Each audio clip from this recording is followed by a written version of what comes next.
Hello, everybody. Welcome to the Gamer Social Club Weekly News Podcast. We are recording on Thursday, the 19th of June, 2025. It's another late, very hot evening here in the UK.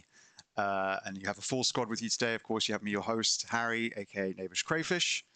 And back with us for this week, having had a nice, well-earned break, we have the greatest entertainer I know. Sorry, the greatest showman I know, I should say. Adam, aka oh no, not Addy. How you doing, pal? Hello, yes, hi. I'm here. I'm well rested.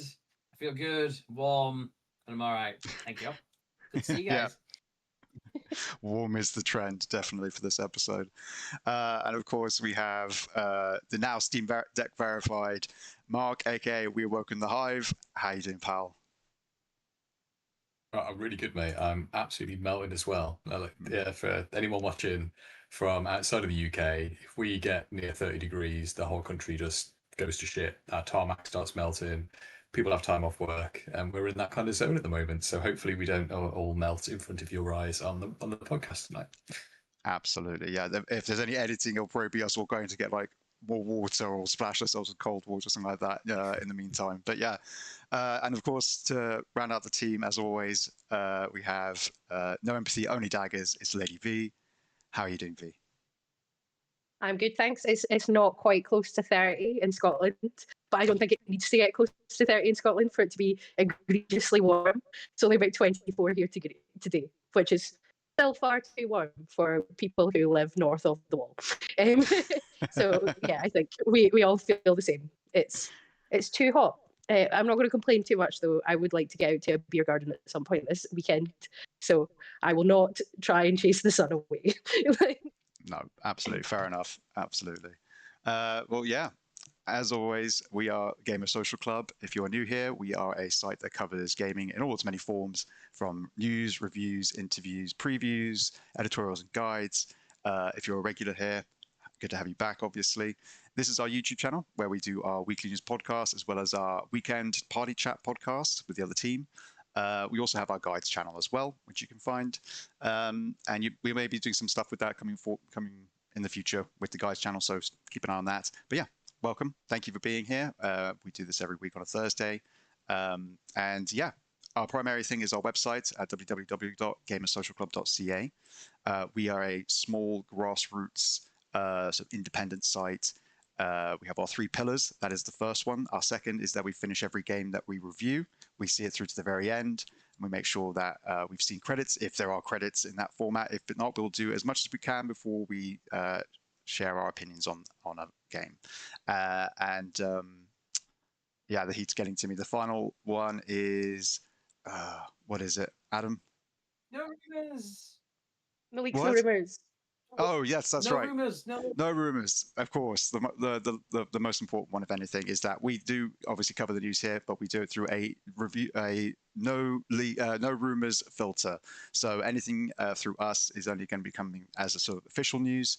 Anything that we can obviously verify with credible sources, and we don't want to muddy that at all. So yeah, we will always try and keep our news updated as well. So if anything changes, we will do our best to keep up with it and make sure that you know it as much as we do. We are on all the social media platforms. We are on Twitter at gamer_s_c. We are at Blue Sky and Threads at Gamer Social Club.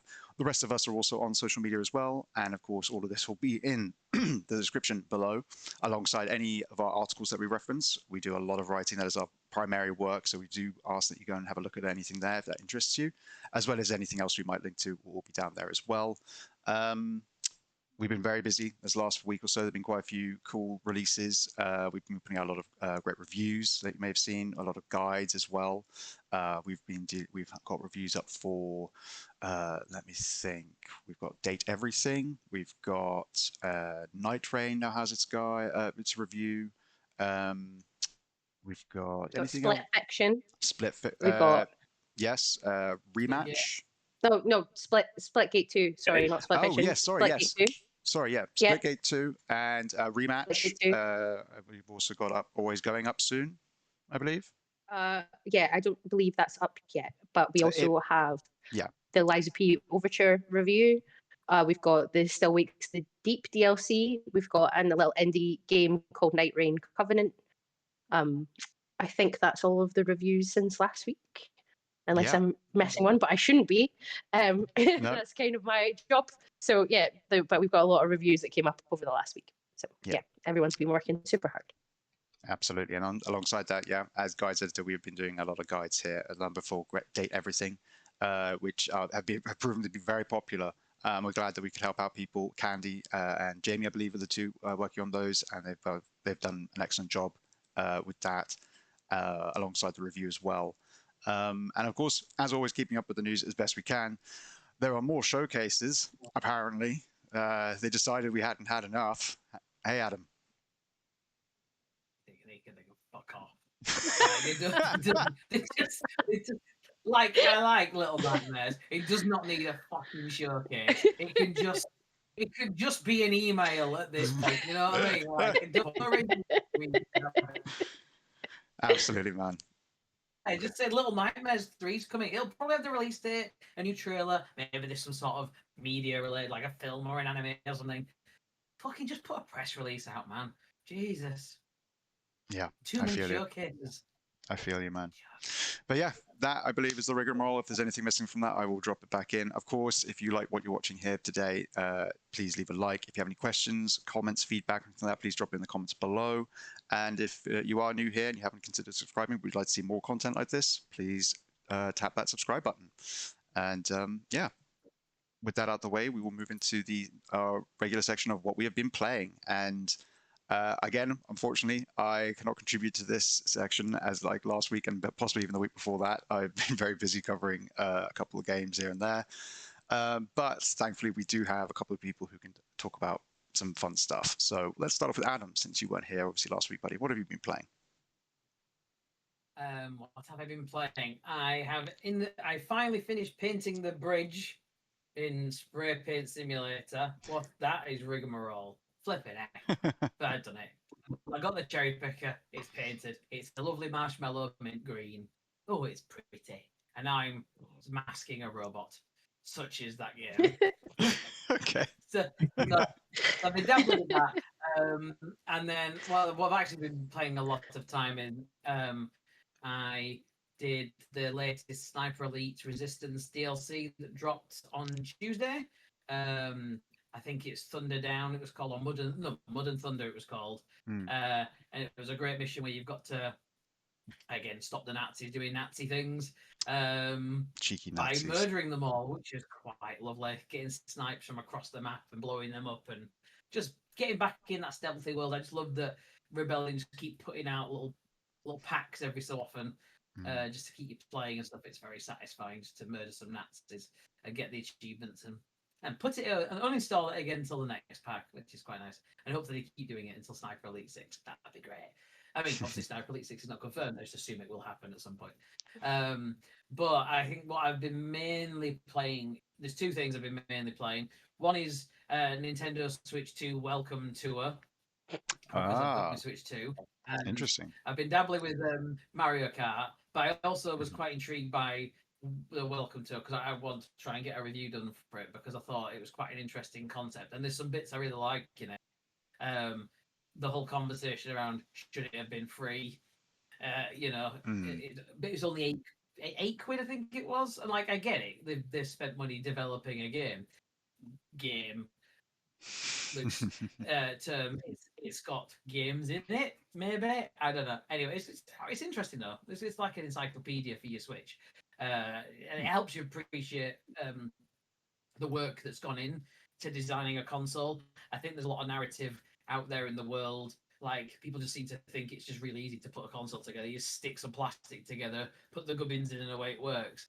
But there's a lot of thought that goes into, and some of it is probably propaganda bullshit, but like it could, but like they're obviously not going to say it's rubbish, are they? Like, look at all the work it's your money. Of course they're going to say there's a lot of work gone into it, but actually, if you consider, because you see the breakdown of all the key elements and the features and why they've made that choice to do it this way and shave that bit of plastic off and make it round and all those different things, it helps you appreciate the thought process that goes into design of so many different components and elements and how they all must work together to make it work and stuff. So that bit is really interesting. Whether this should be something that you're charging for as a game, I don't know. You have yet to decide. I've not finished yet. I'm in the last area. I'm in the inner of the Switch 2 now, so I'm looking around all the microchips and gubbins and stuff. But there's a lot of cool mini games that let you play and use a lot of the different features. There's a lot of and there's some really cool ones as well. I really like the one where it makes the rumble sound like a Mario coin or a 1-up mushroom. By sheer. So it's not using the sound of the machine. The way that they have set up the rumble in the HD Rumble 2, as it's called, is that they can control it and send information to it that makes it make sound like that, which is really cool. That's very clever. So but again, it's that Nintendo thing. It's like I think we talked about it, the DualSense in the past, or like outside of Nintendo, are people going to use all the that they've put in it? Because it's like you want people to use these cool things, but will they do that? And it's a shame if they don't. But we know that Nintendo will, because what they do, isn't it? So that's been really interesting to play. And the other thing I've been playing, which I've been really, really enjoying, for like a proper gamey game to be playing, is the Lies of P Overture DLC. And I was very excited when it came out, because Lies of P is like one of my favorite games ever. And then they just shadow dropped the DLC, and I couldn't even play it because I was busy writing fucking summaries for fucking showcases. Having to write about writing shadow drop. And then spend money not play it for a week. But I finally found some time to play on it, and it's just been great getting back into the lore and the world, and the fact that it's a fully like trying to spot like bits that led to things you already experienced, and it's been done very well. I'm near at the end, but I think I am anyway. But it's just really having fun with it. The bosses are challenging and they're interesting, but they roll like it's not just arbitrary type stuff. It's one of the main characters that play the different role in the main game is like the big bad, because it's a prequel, so he's got a different role. So like it works really well, and I really like it. It's very interesting, and I really like the settings. There's a very snowy, icy one, and these kind of you go through a zoo, and then you get to fight these kind of crazy, like infested kangaroos and stuff, and they're all just rolling around and kicking your ass and stuff. Like, okay, I guess enough of this. Like, crocodile comes out and tries to eat you. Like, okay, but so yeah, really enjoying it. Very much recommend. Very cool. Yeah, I mean, again, it's definitely the one of the Souls-likes, excuse me, that's piqued my interest the most outside of the FromSoft stuff generally. What a amazing kind of premise, obviously using Pinocchio, fairy tale, and all the rest of it. We know, and I won't say anything about it now, but obviously, they seem to be intending to continue on that theme of using fairy tales as their kind of like basis for any narrative going forward, which is a really, really cool idea. Like, I love that idea, and it hopefully being this sort of what's the name of the studio behind Lies of P? Sorry, I nearly said Shift Up. That's Stellar Blade. Well, it's NeoWiz, but I think that's the publisher. Yeah, that's the publisher. It's if they were to do like an extended universe type thing, I'd be very down for that. Yeah. That sounds like that'd be very cool. And again, just not that you have to say anything like if it's going to be spoilery at all, but with this overture, did they sort of tap into any more sort of fairy tale stuff like that, or was it more just like this is just more environments for you to explore and things like that, or did they kind of bring in a couple of like possible like Easter eggs or something like that to be like, hey, this is like part of us broadening this world a little bit to kind of give you a bit more? I don't think so. I mean, there's nothing to say that the stuff that they've put in doesn't connect wider out, but it is very much within the puppet type realm and stuff like that. Every so often there's a character you encounter times, and like, is that inspired by someone? I won't say who. No. But like, I was like, I wonder if that is kind of leading you into thinking in those terms, but it might just be the way that it's just a coincidence. But then it's easy to think that, and then like actually no, it was intentional. But no, it's cool. There's a lot of character and a lot of cool stuff in there, so I really like it. But I didn't notice too much. And again, I might have completely missed it while I was just busy getting my ass eaten by a swordfish. What a turn of phrase. Yeah. Like, There we go. That's on a t-shirt. You can buy a swordfish. Get that on a t-shirt. Yeah, That's going on a t-shirt. it is confirmed that the sequel is going to be based on The Wizard of Oz, though, isn't it? Yeah, I think so, because you see that teaser at the end with the Dorothy with Dorothy and yeah. Very intrigued to know where they go with cool. that. That sounds really interesting. Yeah. That's very cool, man. I'll have to wait. Yeah, sounds like you've been enjoying your games though. Obviously, since having to do so much work on the showcases and everything like that. So, like, yeah, credit to you, man. Yeah, and it's actually nice to play games.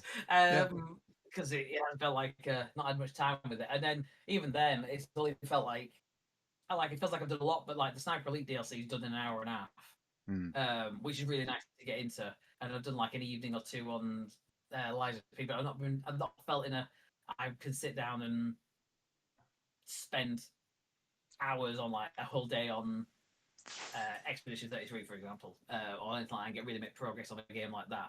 But like a game like that feels DLC size, because the next one I want to do is the Atomfall DLC, so I want to kind of mop that up because I'm excited to play that.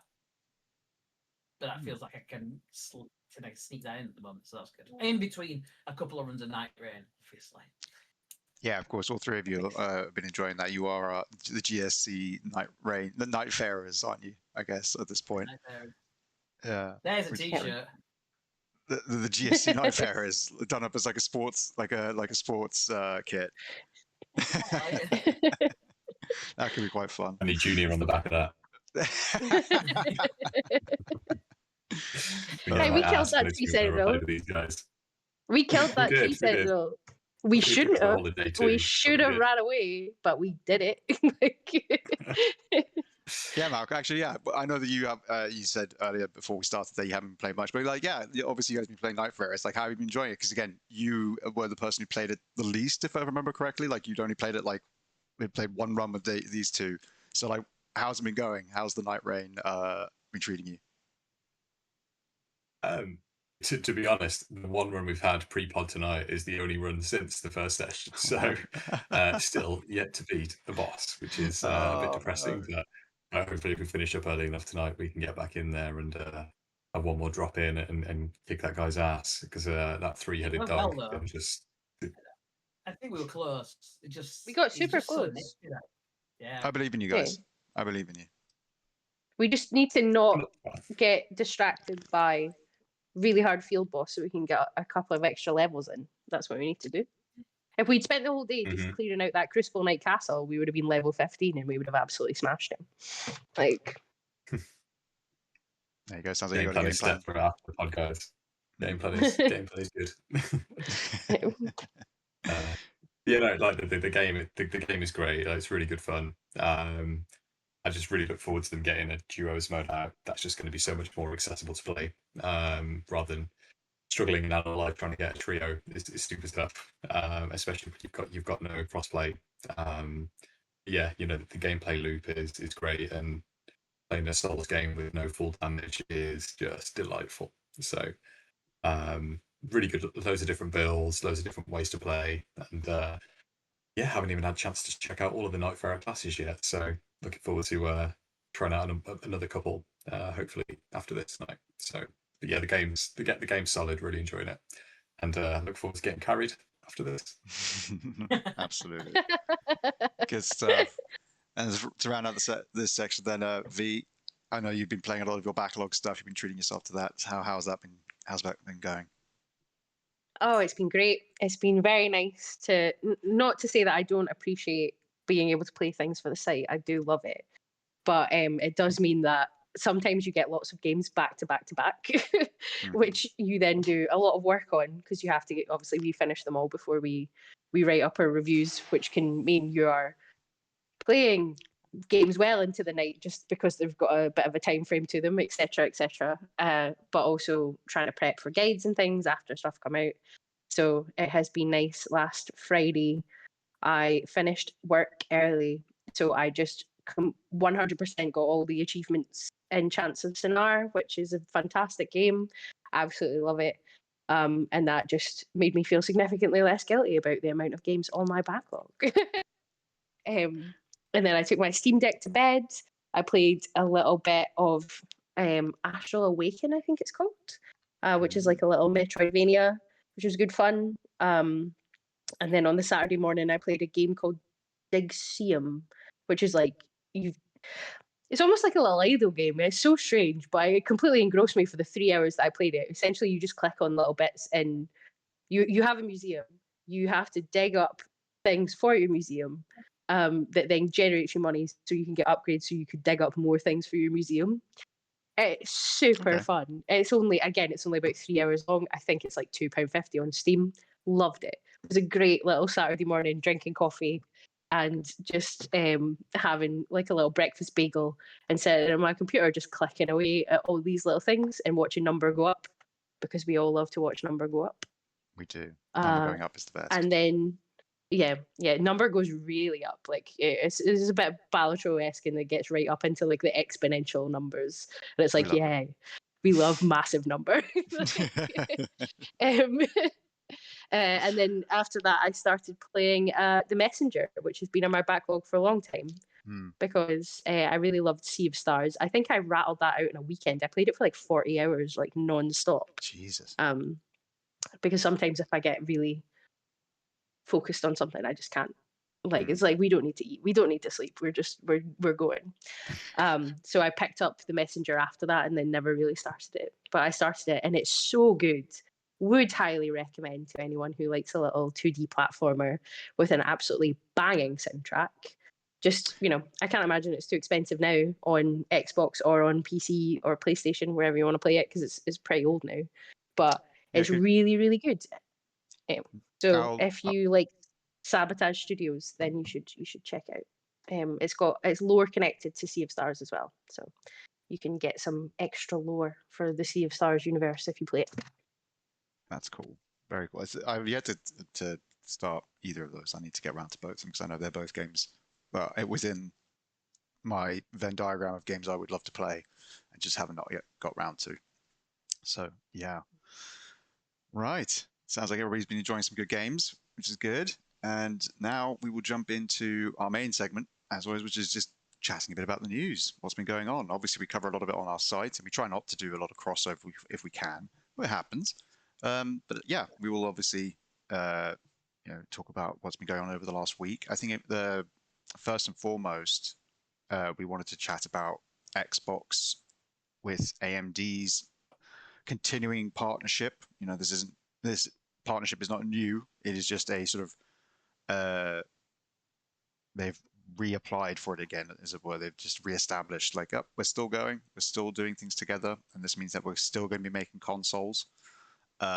This was all announced via a short video put up on social media channels with Sarah Bond, the president of Xbox, talking about this partnership, and obviously Xbox's sort of continued work to support the console market, now bringing in the handheld that they've got planned later this year. The whole Play Anywhere Xbox, this is an Xbox.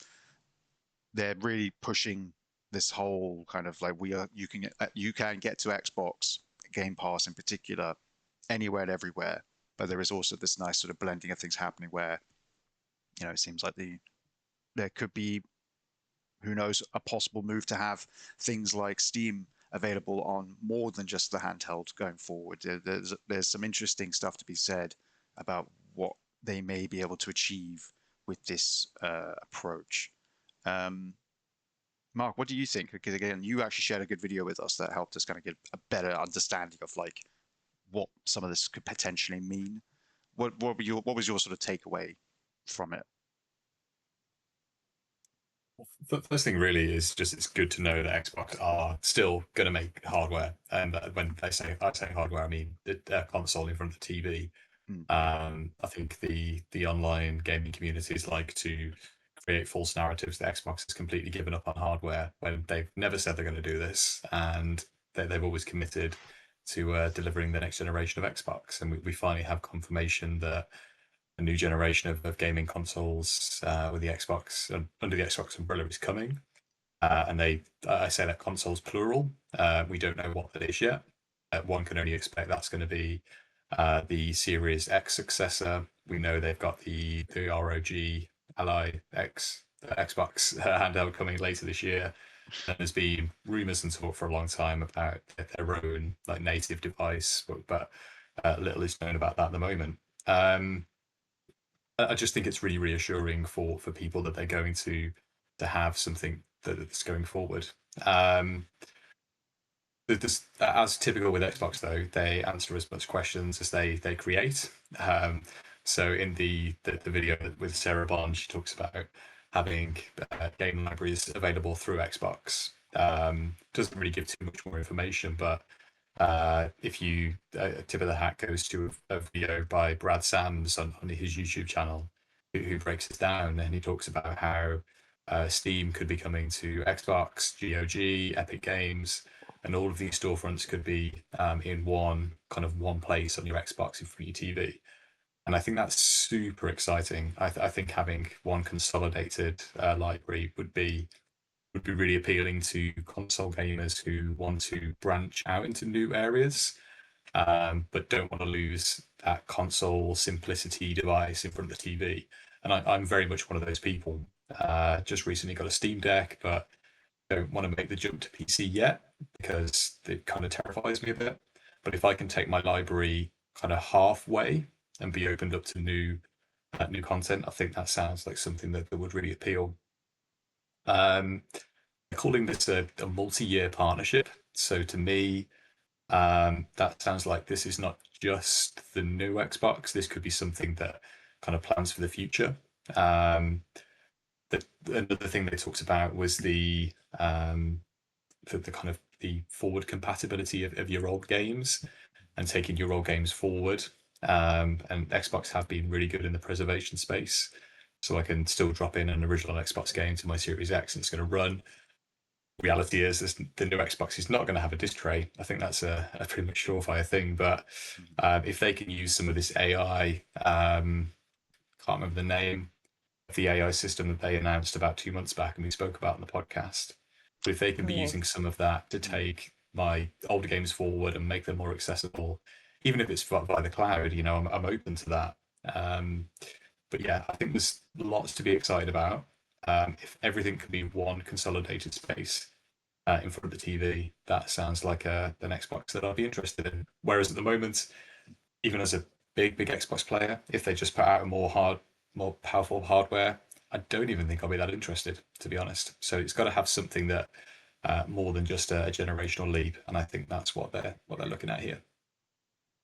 Yeah, I feel quite similar to you, I think, on this front, Mark, where, the last few console generations, frankly, across, I think, all of them to a certain degree, except for Nintendo, because they're one of the few that will kind of push with a interesting kind of, most people would say gimmick, I guess. But honestly, with the Switch in particular, obviously it's proven that we had this idea for the Joy-Cons, all this stuff, and it's worked. And then we've done a second one and it's going to continue to work. So, credit to them. But PlayStation and Xbox in particular, it's just been a power race now for 2 generations with the Xbox One, PS4, and now Series X, Series and PS5. And that doesn't excite me. The other things we've gotten through those things like, smart delivery, backwards compatibility, all this sort of stuff, those have appealed to me. Those new functions, those new options of how I can play and where I can play, what I can play, those mean more to me than just more pixels on screen, more frames. It's like, that's great, we want that, but that's also kind of frankly a given.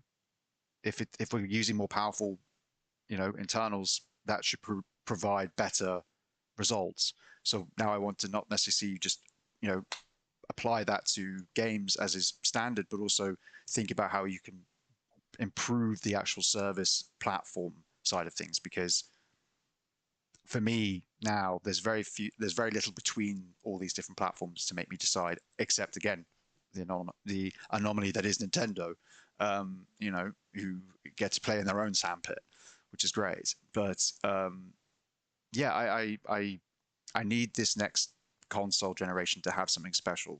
Either one of them, I don't care who, PlayStation, Xbox, it doesn't matter to me. But I need them to kind of show up this year with more than just more power.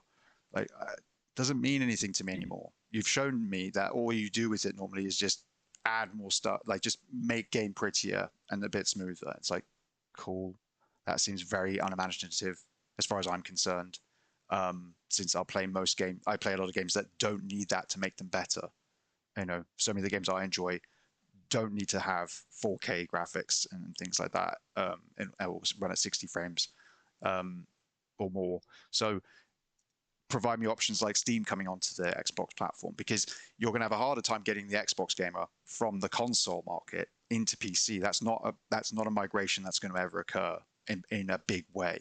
So, and they know this. That's why they're sticking with still doing hardware in front of the TV consoles. They're doing a handheld, which is your kind of like intermediate, like mid-step between jumping whole hog to PC. But they're tying it all together, so you're never going to be away from it, if ever. Like if you can't take your console with you somewhere, you can take your handheld. If you can't take your handheld, you can sign into your Xbox account, your mate's computer when you go around to their house. There's always going to be that accessibility to your library of games, which now goes back however many generations of console. So there are some cool things, it sounds like, happening. But yeah, I want to know, obviously, concrete is, are we doing this? Are we really doing this? And how is it going to work? Is it going to be a simple thing of using the Series X and S kind of homepage, for example? Is it going to be a block on my screen that has the Steam logo, and I go onto that and I just boot up automatically into my Steam account, which is linked, and I can just access my library and just straight into games? Or is it going to be you've got to boot it up in Steam mode when you turn on your console, or whatever way they may handle it? Because again, I don't use a handheld which allows you to have multiple storefronts on it. I don't know how that quite works with like things like the Steam Deck.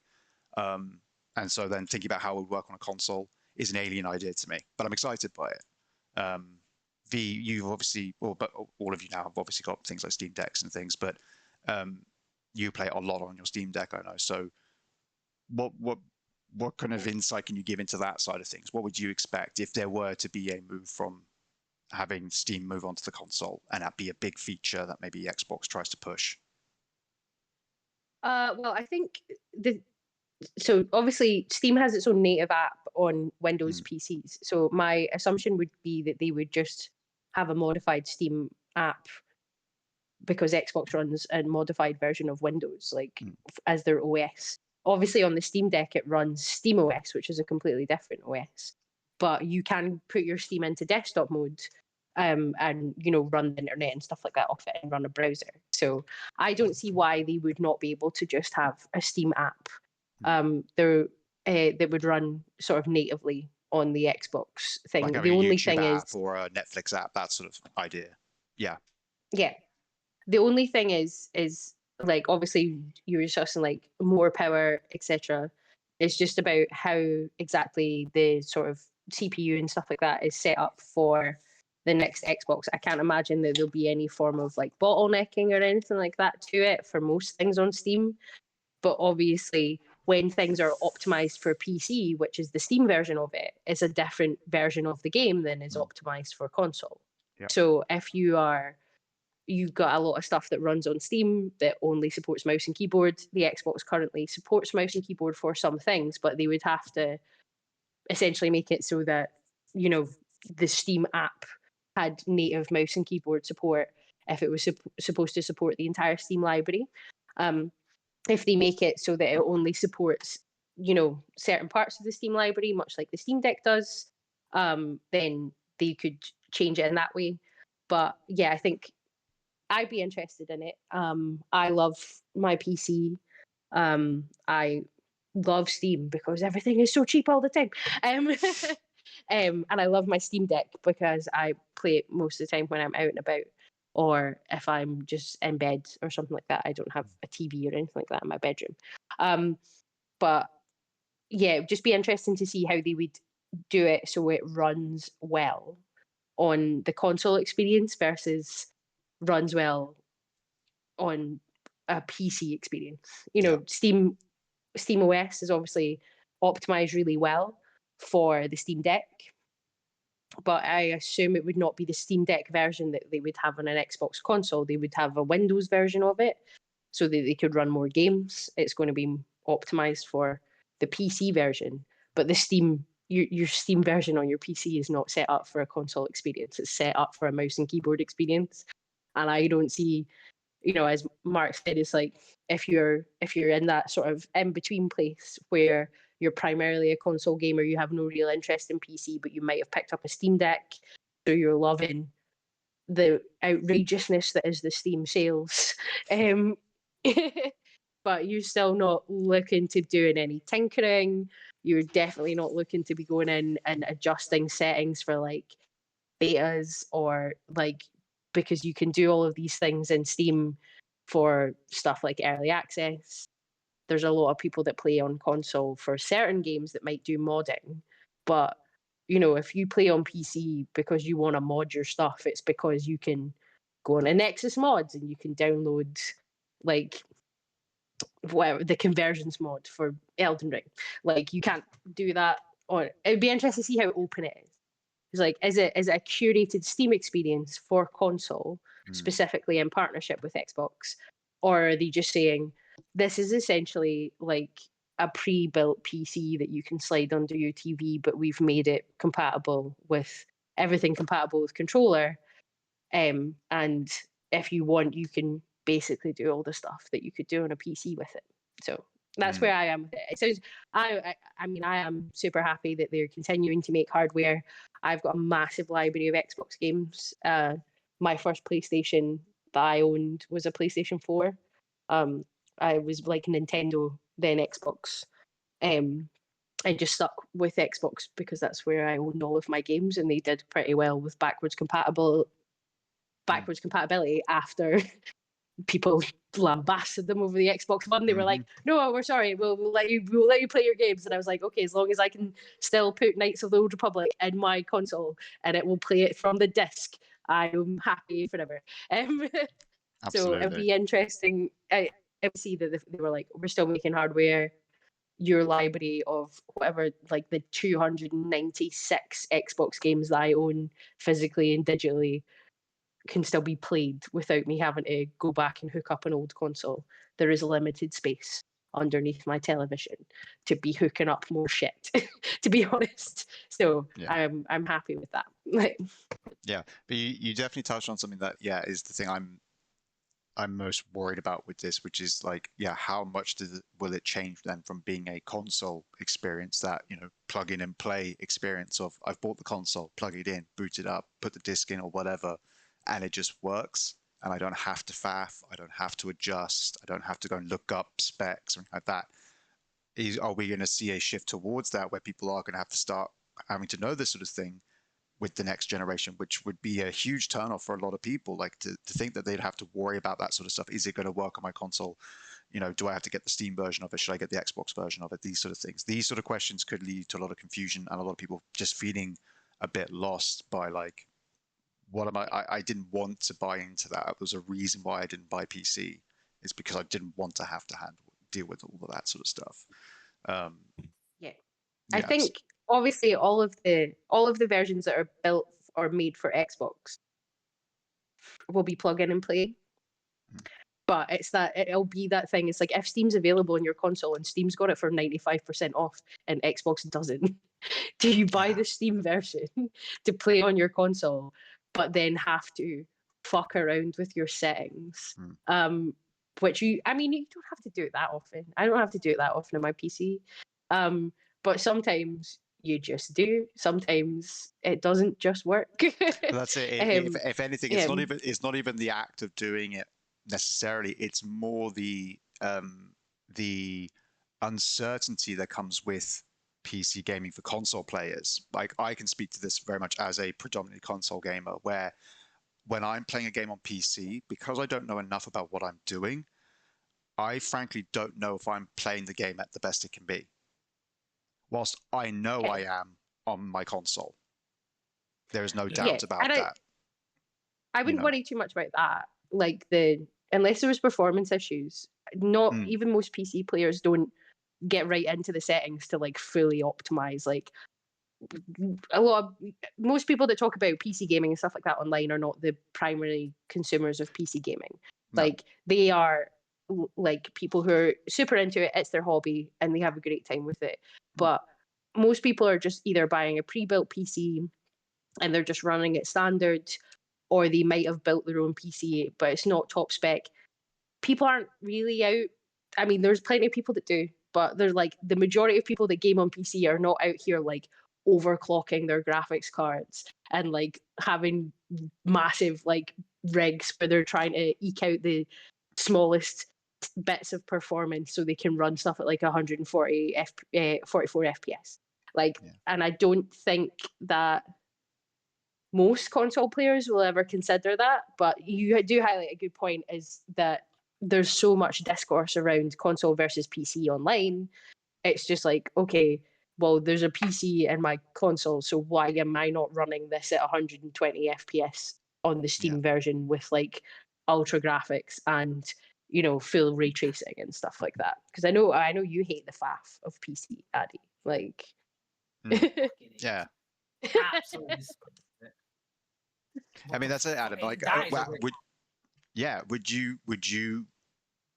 would you be excited by the idea of having a console under your TV that allowed you to access Steam? Yes. But the whole selling point of that is that I don't have to do any of the fucking faffing. Exactly. The whole point is it should just run. The USP of a console is you set it into your TV and it plays the thing. There's no faffing about. There's no one installing a program because it conflicts with the thing or whatever else. It's just go, click and go, and that's it. And that if any storefront, any game that I'm playing through my Xbox, whatever it is, the next Xbox console needs to be click and go. If it's not, you know, it can be click into the app and go, but every game needs to just work.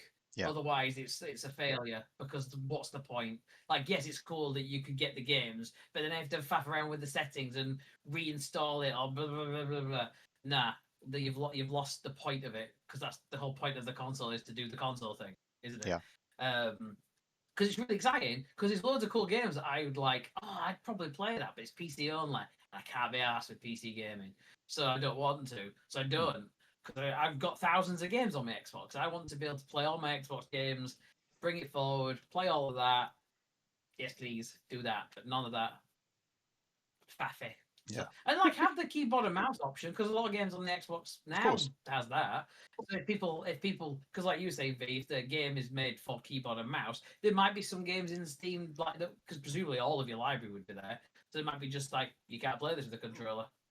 But like, but it's all about the usability and setting expectations and being really clear. So it needs to be super clear when you don't want little Timmy buying thousands of pounds of Ultimate Team by accident nonsense stories where I bought a game and I can't play it because I have to use a keyboard and mouse and I don't know what one is. And then they're stood in front of on the paper pointing at a mouse that they don't know what it is. And all that sort of stuff. That's what the UK news is like, ladies and gentlemen, in case you're wondering. That's the sort of thing we have here. Yeah. Angry, sad face pointing at the thing. But it's got to be like clear. This is the game you want to buy. You have to have a keyboard and mouse, or you know what I mean. It's got to be super clear with that. And the expectations are with the stuff around the graphics stuff. It's got to be, it's a custom built PC essentially that works like a console. You don't have to do any faffing, but it'll play at these settings. You might have, with the ability, with the game that says you'll still have, because you kind of get that now anyway. It'll do performance, it'll do ray tracing. You can tweak those things, and that's fine, isn't it? Because that's your preferences of how you want to play. But then the whole getting under the hood stuff, not that. No, yeah. Why is I've got a quad core. Why is it only using one of core and all this? That I don't know. No, if it I don't want to have to get into all that. I understand it's there, and absolutely, but no, I shouldn't be having to deal with that on my console. Like that, absolutely not. It would be interesting to see how it opens up like things like crossplay, though. Just like obviously we were playing Night Rain earlier. It's not, FromSoft games are famously not crossplay. There's never been full confirmation why, if it's like netcode or anything like that. My suspicion has always been the fact that if you have ever played any FromSoft game on PC, you know that everyone fucking hacks. There's so many hackers that will deliberately go in and hack and brick your save just for fun. It's not like on Xbox where you're outside the cathedral. Yeah, or you're outside the cathedral and the undead parish trying to fight the gargoyles, and you keep getting invaded by some twink that's went into the DLC and got Dark Maiden who just shotguns you in the face. It's not that, because there's a certain level of skill involved to be able to do that. It's just someone who's hacked the game who will wreck your PC if they can get away with it. So it'd be interesting to see how crossplay would work. Is like if you have the Steam version, but it's the Steam version on Xbox, if that then allows for crossplay between things that don't have it. It'd just be you'd play the PC crowd if you're playing the Steam version, and the Xbox crowd you wouldn't have the, because it's through the app. If we're doing it through like an app-based thing, like you say, it'd be through the store, wouldn't it? So you're playing. Yeah. I assume. Yeah, I can see a world where we've got a new sort of home screen, obviously on the next Xbox console, but that each one of the little icons for each game has a little thing next to it that tells you Xbox logo. So it's the Xbox version. Steam logo, it's the Steam version. Keyboard and mouse logo, it's got keyboard and mouse support. Controller logo, it's got controller support. I can see that working and it making sense, but as you said, Adam, it really comes down to making the whole experience as smooth and streamlined as possible. Consolers, as one of them, we are babies. It needs to be simple. Do not complicate things, otherwise we get upset and we throw our toys. So don't do that. We do it. You've seen the videos. We throw toys. Keyboard, mouse players can't throw that stuff as easily. It's attached normally, so you can't chuck it. Wait, what year is it that I don't have a wireless mouse and keyboard? What are you talking about? Hey, look, I'm not assuming anything. I've got a wired mouse right now. I'm playing I'm doing this on a laptop, so I can't exactly just yeet this at anything at the moment. So we're not all kitted out with the top of the line stuff, I'm afraid. Would not throw that though. It weighs an absolute fucking ton. That's doing some damage. The wall will come out worse. But yeah, absolutely. Does anybody else have any thoughts on this at all? Like any idea, like any sort of things they're worried about, or anything they're excited about that we haven't touched on yet? It's just something on kind of the trajectory, I think, of the industry, and a lot of the developers have been talking about how they want to get their games in front of more people, and that's been Xbox's angle for quite some time. And I think this very much does that. I think I think you'll struggle to get some console gamers onto PC storefronts, like we said, but I think this kind of whets their appetite into it. Obviously, we'd probably never know what the revenue split would be and how all these things would work, especially for people that are buying cheaper Steam versions on their Xbox. People are going to do that. But I think that there are so many developers that are calling for kind of less exclusivity, because that's what I'm trying to find the words for. So I think this definitely kind of cuts that out. Of course, this does, in theory, mean that PlayStation games could end up on Xbox. I think they have some block on certain PlayStation games being accessed on. Is it GeForce Now or something that you can't get PlayStation games through? But I think, in theory, this does mean PlayStation games do come to Xbox, and obviously that is happening the other way, like officially, like it's what they want to do. But yeah, it's kind of opening up more games to more people, and I think that's been Xbox's angle. That's what they're trying to do. My concern is Xbox's ability to message anything. They're absolutely bloody useless at trying to message anything. Trash. As someone who follows them, and has for 20 years, sometimes I don't know what they're talking about. And you'd hear Phil Spencer in his little interviews with his shelf behind him, babbling his way through an interview, and you'd kind of try to sift through the weeds of what he's saying. But it's a big messaging exercise for Xbox. But I do think this does answer the need of the industry to get more games to more people, to create the growth, and hopefully keep more people in a bloody job. So yeah, more revenue for the industry. Yeah, I think it's really interesting, isn't it? Because it feels like they've been like Xbox have been sometimes been like ahead of the game sort of thing with some of their ideas and initiatives, and it doesn't land because they're not like with the Xbox One. There was loads of stuff there that was like they're thinking too far advanced for like let's pull it back, let's not do it. And that like the whole conversation that happened 6 months ago was like, yeah, but this was all we talked about this 12 years ago with the Xbox. Everyone slagged them off for it, and like we're all for it now. Like we just weren't ready for it, and it feels like they've been the strategies type stuff. The whole, all of the different components, the backwards compatibility, the play anywhere, Game Pass, getting your games everywhere, everything Xbox, it's building to this, isn't it? And I think this announcement and the kind of where they're heading now and the kind of the ambitions they're kind of alluding to gives Xbox a really clear identity in the gaming space, I think. Whereas even up until a couple of months ago, you're like, what the fuck is going on? Like the games are there, they're not. I don't know. Some exclusives, some is it on Xbox? Is it on PlayStation? It might be on Nintendo. Who knows? But like, the toaster's an Xbox, and my fridge isn't an Xbox. What's going on? So like, you don't know what's going on. All like with this announcement, it kind of crystallizes it. It's like I've said before in that conversation with the next box, the next PlayStation, whatever else.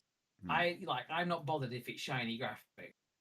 Because we're going to get to a point where it's like, well, they're all basically doing the same thing. It's kind of happening with PlayStation, Xbox, especially with the games appearing everywhere, more or less. Yeah. Like the exclusives aren't the selling factor for your box. It's like, what does your box do?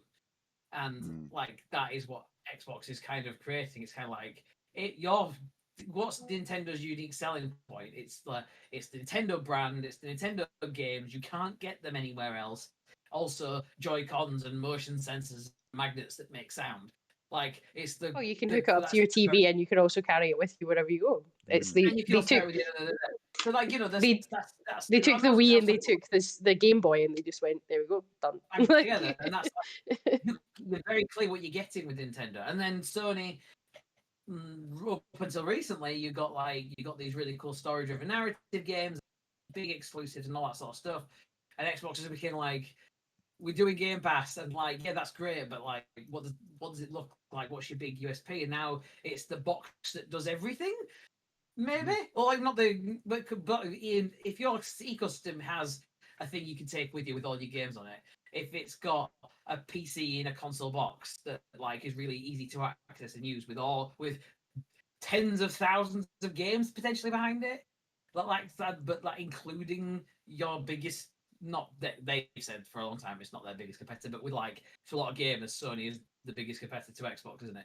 Yeah. But you can pull, like, you can play PlayStation games, you can play lots of big games and stuff. That's like a really cool thing. It's the one thing, isn't it? It's your iPhone versus your Android.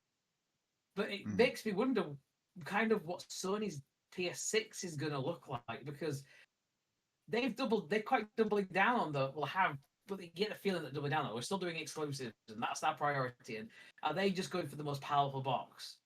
Because is that going to cut it now? And I think it's really going to push on. I know I'm talking a lot. They're going to push on Sony to rethink about the strategy, because they can't just PS5. They can't just do PS6. It's just shinier. The DualSense does things that nobody else uses. Like it's got to be what's going to make it. Why would they go for that? Bar God of War, Last of Us. Oh, well, I could play on my Xbox in a year's time. Like, if that's what's going to happen, Sony have to think about what they do, right? Because it can't. For a lot of people, it'll be fine, because those people just play FIFA and Call of Duty every year. It will not matter one iota, because they'll just play FIFA and Call of Duty again and spend £700 or whatever to do it. All right, if that's your thing, that's fine. But no judgment here. A little bit of judgment, but anyway. I'm glad you clarified, because you sounded pretty fucking judgmental. Like, I remember the game selling, like they've saved up all the money, they're buying a new console, and they just buy FIFA. You're like, okay, that's fine. If you like FIFA, whatever. You don't need to buy the console on the launch day to play FIFA 13 again or whatever. It was the same game. It's fine. Anyway, that's like, there's lots of games you could play. Try something else. That's all I mean. But anyway, beside the point, I'm really interested in what's going to happen now, because it's really, I feel like it'll really shift kind of narrative and like the identities of the big companies. I think that's really interesting. Long story short.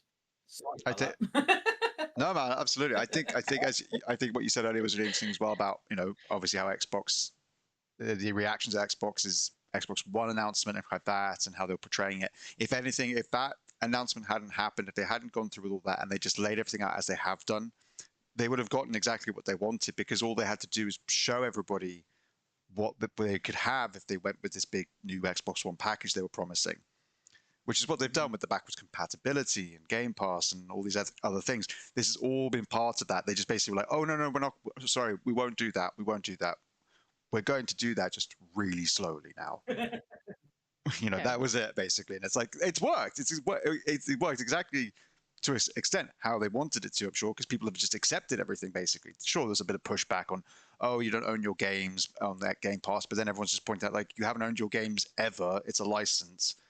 They can be revoked at any given time. Like, relax about that sort of stuff. The argument about like physical and everything like that, again, different conversation there. But yeah, I think we are going to see a greater shake-up with the games industry going forward now, and that's because of Xbox's change in direction. It will be seeing how PlayStation reacts to that. It'll be seeing how they handle these bloating budgets and long development times and the team sizes and all manner of things. Are we going to see a recreation of the AA space in a bigger way that we used to have back in the 2000s and stuff? Who knows? There's a lot of opportunity, but it's also all incredibly kind of like shaky still with how the industry is. If you're one of the top 10 games right now, you're still okay. But if you're anybody else, you're lucky if you get any form of success, it seems. So, yeah. It really changed the narrative, wasn't it? I'm just thinking, like, when a game gets announced, and it's like, what format's it coming on? PC, PlayStation, whatever else. If every game that comes out on PC is going to be playable on your Xbox, like, every game is on Xbox. Like it's PC and Xbox every time. Even if it's a PC only thing, you can still play on your Xbox. Yeah. Like, if it's an actual console, like that's. Yeah, it will be PC and Xbox, PlayStation, Nintendo Switch. They will be coupled going forward in that respect. I can imagine every time you mention it, it'll be PC and Xbox. That's what the Xbox PC brand is, isn't it? Came, the last show this is the Xbox PC. So it's fair play. No bones about it. It's happening. It's just how they do it. Yeah. Yeah, I think to the point of the AA space and things like that, and to Mark's point previously, it could be an absolutely fantastic thing for the games industry, because the AA space never left PC. Like, indies have never left PC, but most of the indies that get a lot of attention at like the Game Awards and stuff like that are the ones that are available across all of the platforms, just because that's where people that like the eyes are on them. So it's like, if your game doesn't launch across PC, Xbox, and PlayStation, potentially Nintendo Switch, then you're just the audience isn't necessarily there, but you're also not getting picked up by the big showcases. You're not getting picked up by the Game Awards. You're not getting like all of these amazing games that just sit on PC, and they're all on my Steam wish list, every single one of them.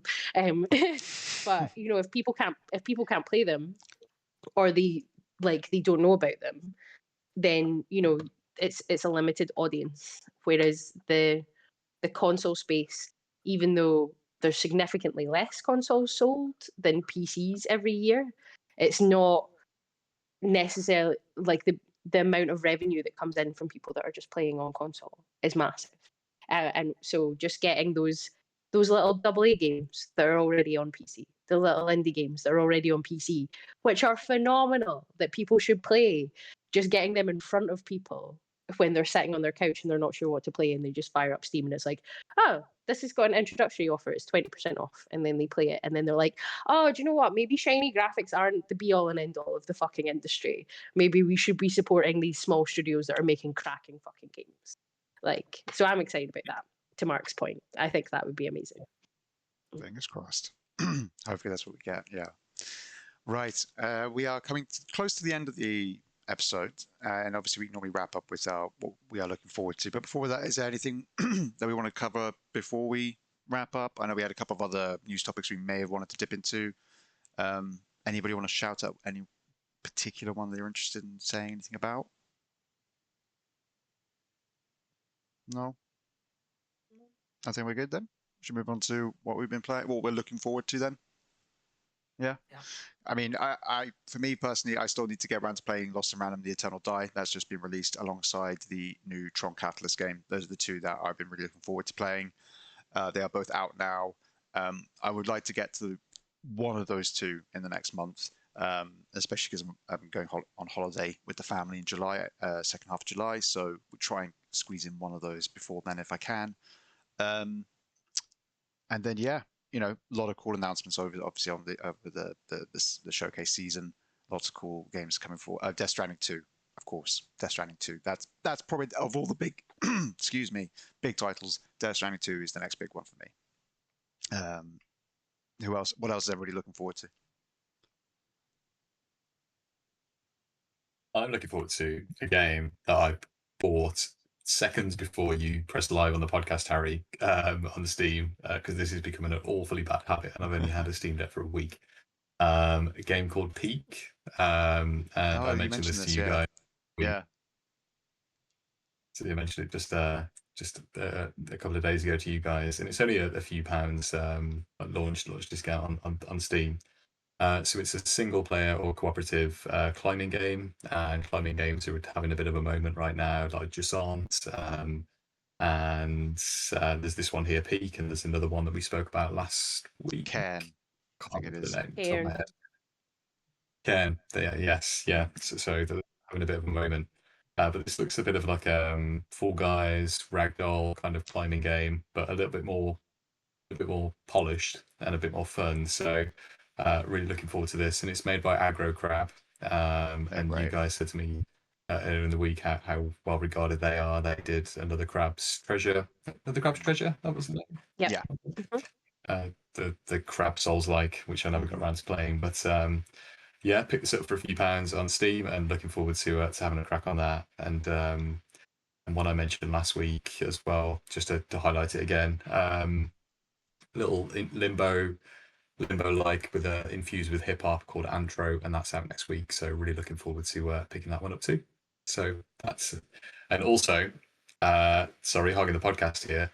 I finished Act 1 of Expedition 33 a few hours ago, and I don't think I'm quite over it yet. And I posted on Twitter that I finished Act 1, and somebody replied saying, "Mate, you ain't seen anything yet." I'm like, "Oh, Jesus Christ!" So after a stiff week, oh yeah, I'm back, and can't wait to see where Mael and the rest of the gang go next. So enjoying it. Yeah, man. Looking forward to seeing what you think of the rest of it with Act 2 and everything like that. It just keeps going up. It just keeps getting better. It's great. It's such a good game. Adam, what are you looking forward to? What am I looking forward to? I'm looking forward to getting back to Cloud Gear at some point. I don't know when that will be, but I'm halfway through Act 1 at the moment, so I've not reached the emotional turmoil that Mark has reached. And you haven't spoiled it for me, Harry. He always has to bring it back, ladies and gentlemen. The one-trick pony that he is. I have many tricks, and you always laugh at them. No, I think the game I'm looking forward to the most at the moment is after the direct yesterday is Donkey Kong Bananza for Switch 2. It just looks super fun. Like everything's destructible. It's got a lot of character. I love the kind of nostalgia of the music in it. From, like you've got the DK rap is in there, and there's like remixes of like some of the Donkey Kong Country songs. You know, like this feels very cool. But if you haven't had a chance, we did a write up for the site, and this they revealed a lot in the 18 minutes or so that it is. Yeah. In that, and it's so much cool stuff, like lots of abilities. You're with Pauline from Mario Odyssey. It's like it sounds like it's a prequel. So it's like Pauline's apparently 13. I don't know if that should stop the perverts. But she's just so she's we've done. They don't want to stop the perverts. Have you seen her unlockable outfit in Mario Kart? Like, no, I haven't. I think that this is this meant to be like before the original Donkey Kong, before he kidnaps her or something, or is it like were they always friends? Like, what are they setting up with us? Nintendo does not care about timelines and or Yeah. lore. Look at the Legend of Zelda. It's Yes. just because people like Pauline. Yeah. Like, I like a lot of people. I'm hoping that it's the sudden revelation that Mario has always been the bad guy, and thus when you're playing the original Mario versus Donkey Kong, that actually Mario was the bad guy, and that Pauline was happy with Donkey Kong. Like, I love that idea. It won't be that, but I love that idea that would happen. That damn jump man. Exactly. But no, Discovering that Mario is actually the villain of his own universe would be fantastic. But no, it's super fun. So, because like you're basically trying to get to the center of a planet's car to grant you a wish. I don't know what planet they're on, which is quite a nice bit of say in that phrase, in that way. Not planet, but like each crust layer down between the different levels is like a different level, but it looks like it could be outside. There's loads of different like levels that look really different from one another, and there's lots of fun stuff you can do. And you can turn Donkey Kong into a zebra or an ostrich or an angry gorilla with these Bananza's powers, basically. And Pauline, it's really interesting. You get these powers, Pauline sings, and Donkey Kong turns into a zebra. Okay, like, don't question it too much. But it looks super fun, lots of colour. It's going to be like, I think it'll be a good laugh. Absolutely, yeah. I mean, they had Mario turning into an elephant, didn't they? And what was it, Super Mario Wonder? The side-scrolling one? Yeah. I'm a human turning into an elephant. Happens all the time. Oh, yeah. Gets I mean, to be tail, throws to fire be fair, from his fist. in Super Mario Odyssey, he turned into anything. Like, That's he was a also T-Rex. true. Yeah. He was a frog. He was a Pokio. Like, Yeah, he got around. He was Bowser at one point. Like, you know, like, gets around in that one, definitely. Yeah, I was very excited by the direct, actually, because I was already interested in Bonanza. I love a good 3D platformer. It's definitely my go-to genre, probably. But seeing all the stuff they're introducing with it, I love the duo, just the silhouette of a young Pauline on DK's back. Very Wreck-It Ralph with Vanellope. Love it. Love a good duo. I'm glad they did a duo thing. Like, it always works. For me, I think 3D platformers are better when there's two, because there is a reason then for there to be banter and stuff like that, and for there to be interaction and fun little things can occur. If they're on their own, it kind of means that there's no one really to just bounce off of or anything like that and allow for some fun interactions.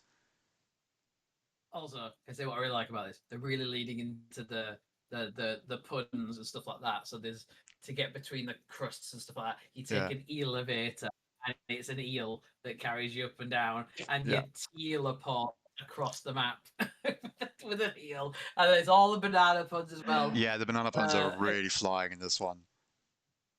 Yeah. You've got to be careful.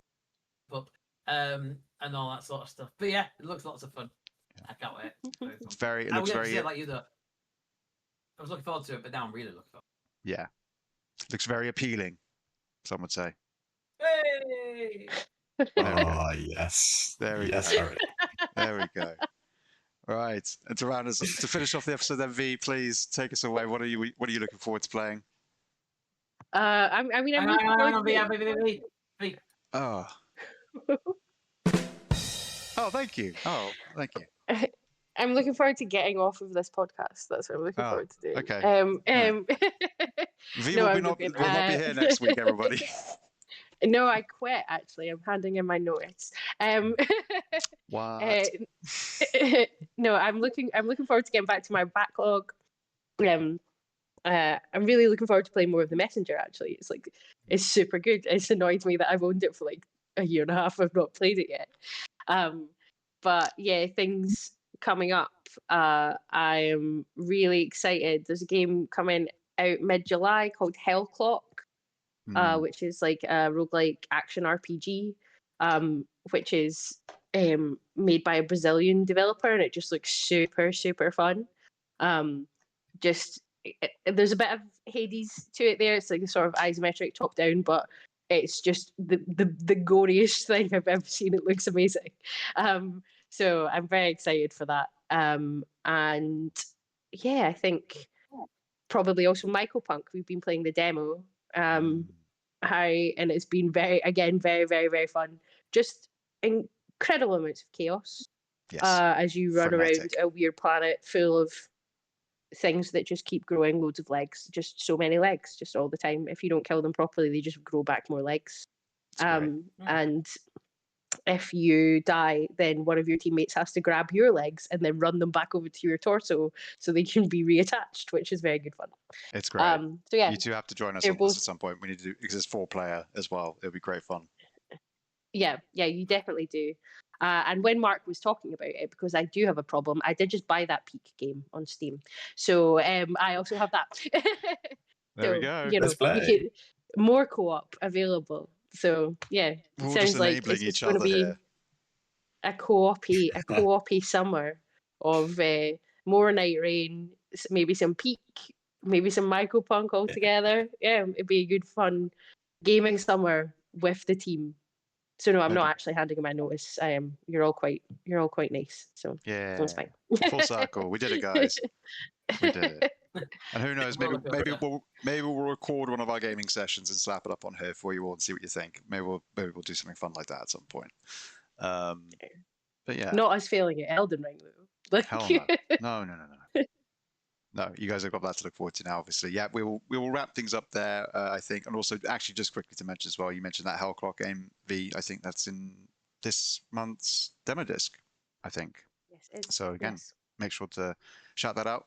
We'll have that linked as well in the description below. Our monthly article where we have a whole bunch of demos brought together, kind of meant to be thinking back to like the demo discs of yore that you used to get with magazines and stuff. Try out a whole bunch of games. Hope you find your next favorite. Check it out, see what you think. Bunch of cool stuff there. And we'll have another one for next month as well. It'll be a bumper issue because we've just had Steam Next Fest. A whole lot of demos, most of which unfortunately are only around for the event. I have been doing a bunch of chatting with people and research into demos and things like that. And yeah, I might see about, writing something up about them, or, maybe even getting an interview with somebody at Steam or something about that, because I think it's quite interesting. But yeah, anyway, that has been this week's episode of the Gamer Social Club Weekly News Podcast. We will hopefully be back with you next week with more news and just more of us chatting about what we've been enjoying, what we're looking forward to. Thank you for joining us for this week. Again, if you enjoyed this episode, please like. If you have anything you'd like to share with us or any feedback, drop it in the comments below. If you'd like to see more, subscribe. Be sure to check out the website. All of this stuff is in the description below, as we said before. And yeah. Oh, and actually, of course, we have our Discord. I did forget that at the top, but we do have a Discord. Please come and join. It's a growing community. We try to do as much hanging out and chatting with everybody as possible, and we'll hopefully get some more gaming days in the future. But yeah, I think that's everything, everyone. So thank you again for being here. Thank you three for joining me. Take care of everybody. Take care of yourselves. Take care of each other. Play some great games, and we will see you all next week. Bye-bye. Bye. Bye, guys.